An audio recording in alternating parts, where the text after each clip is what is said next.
త్యాగం చేసి లోకాన్ని సంరక్షించేటటువంటి ఆది దంపతులు పార్వతీ పరమేశ్వరులు. లోకాల కోసమని మళ్ళీ ఇవి చెయ్యాలంటే వాళ్ళకి తప్ప అన్యులకు సాధ్యం కాదు. అందుకే అమ్మవారు పసుపు నలుగు ముద్ద చేసి ప్రాణప్రతిష్ఠ చేసి స్వామిని సృజించింది. మనుష్య రూపంతో ఉన్నాడు. త్రిశూలంతో శివుడు శిరస్సు తీసేశాడు. పైకి లౌకికంగా నేను సృజించినవాడు నువ్వు తండ్రివి కాబట్టి మళ్ళీ బ్రతికించమని అడిగింది. ఆయన ఒక నియమం చెప్పాడు. సర్వజ్ఞుడు, ఆయనకి తెలుసు ఏ ప్రాణి దక్షిణం వంక చూస్తూ ఉత్తరానికి ముఖం పెట్టుకుని పడుకుని కనపడుతుందో దాని తల తీసి పట్టండి అన్నాడు. ఎందుకని అంటే పడుకునేటప్పుడు దక్షిణం వైపు కనపడేటట్టుగా ఉత్తరం వైపుకి తలపెట్టి పడుకుంటే అది వాడికి అరిష్టం. అలా పడుకున్నవాడు ఎక్కడ అలవాటు ఉన్నవాడు ఉంటాడో వాడి వలన అక్కడ ఉన్న వాళ్ళకు కూడా అరిష్టం. కళ్ళు విప్పగానే దక్షిణాన్ని చూడకూడదు.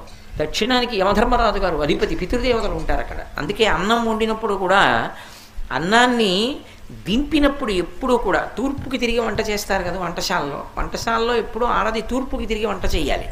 ఇంట్లో యజమాని పిల్లలు కడుపు నిండా తిని ఆరోగ్యంగా ఉంటారు. ఆ అన్న పాత్ర దింపినప్పుడు ఎడం వైపుకి దింపాలి తప్ప కుడివైపుకి దింపకూడదు. తన కుడివైపుకి దింపకూడదు. తన కుడివైపుకి దింపింది అనుకోండి ఇక దాన్ని దేవతలు తినరు. కుడివైపుకి దింపితే దక్షిణం వైపుకి ఎడుతుంది కదా. తూర్పుకి తిరిగి వంట చేస్తూ కుడి చేతి వైపుకి దింపింది అనుకోండి అది ఏ దిక్కయింది? దక్షిణ దిక్కయింది. దక్షిణం వైపుకి ఏది ఉంచారో దాన్ని వెంటనే పితృదేవతలు చూస్తారు. అది యమస్థానం దక్షిణ దిక్కు. దాన్ని పితృదేవతలు తింటారు. పితృదేవతలు ముట్టుకున్న దాన్ని ఇంకా దేవతలు ముట్టుకోరు. మీరు మళ్ళీ తీసుకొచ్చి దాన్ని నైవేద్యం పెట్టారనుకోండి ఇక దేవతలు తీసుకోరు దాన్ని.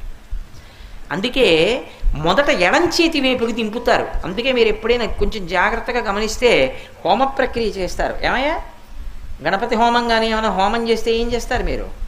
ముందు ఆ చెరువు హవిస్సు ఇచ్చేటటువంటి పాత్ర ఉంటుంది. వండిన పదార్థాన్ని హవిస్సు అని వేస్తారు.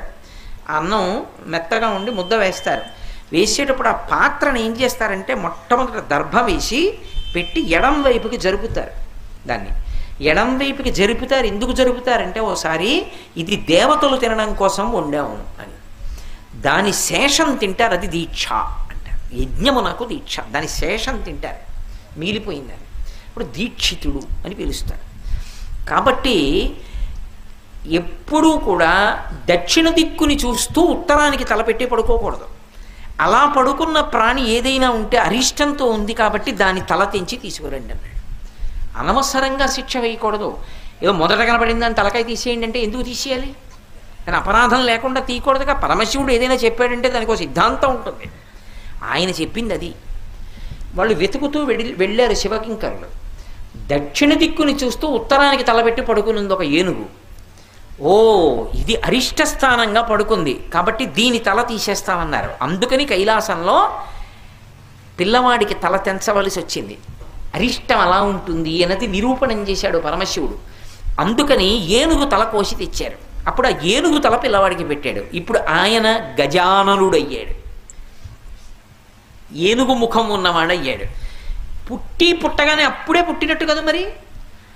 ఇలా పుట్టగానే ఏనుగు ముఖంతో పుట్టగానే యుద్ధానికి వెళ్ళాడు. ఎవరి కోసం? మనందరి కోసం.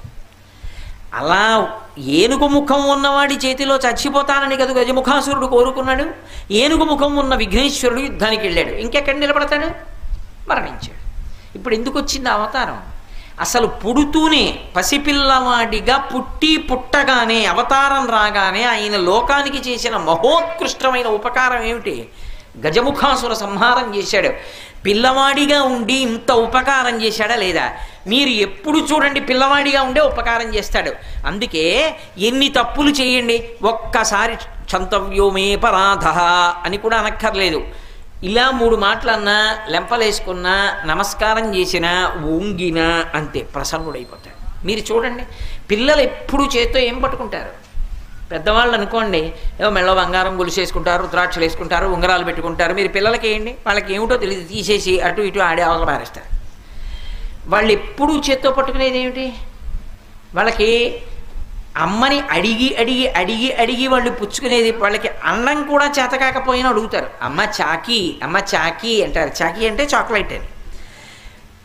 ఏదో ఇంట్లో వండారనుకోండి ఓ కుడుమో, ఓ ఉండ్రాయో, ఓ బూరో, ఓ గారో చేత్తో పట్టుకుని ఎప్పుడు తింటూ తిరుగుతూ ఉంటారు.